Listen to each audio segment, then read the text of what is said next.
"Mary," he shouted, louder this time. "I know you can hear me. Please open the door." For a moment, there was silence.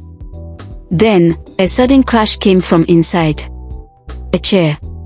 A glass. He couldn't tell. His heart leapt into his throat. He grabbed the doorknob again and rattled it desperately.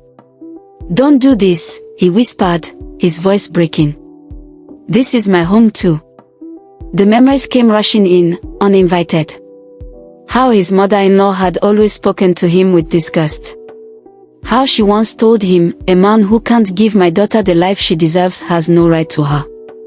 How Mary had begged him not to fight back, saying, "She's my mother, John. Please try to understand." John had tried. He had swallowed his pride for the sake of peace. But tonight, that fragile peace had shattered. And the pieces were cutting deep. The neighbors' lights began to flick on, one by one. A man standing outside his own locked house in the middle of the night was not something you could ignore. John heard whispers, felt their eyes on him. His skin crawled with shame. But worse than the shame was the fear of losing everything he loved. He turned back to the door, lowering his voice, speaking not to his mother-in-law now, but directly to his wife. "Mary, please. Whatever she told you, whatever you believe, talk to me. Don't shut me out like this. You know me. You know my heart." For a second, he thought he heard footsteps approaching the door. His heart raced. His hand hovered over the doorknob. Maybe this nightmare was about to end. Maybe Mary would open the door and everything would be okay. But then came her mother's voice, sharp and poisonous, loud enough for John to hear through the wooden frame. "You don't belong here, John.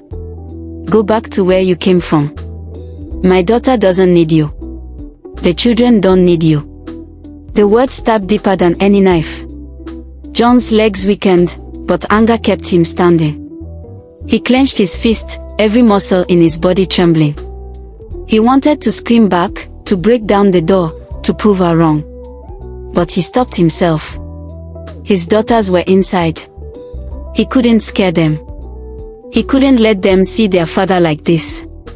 Instead, he stepped back into the shadows of the yard, his breath heavy, his chest heaving. The door, the very door he had walked through every day for years, now stood between him and everything he loved. And behind that door was a war he couldn't yet see but could feel with every fiber of his being.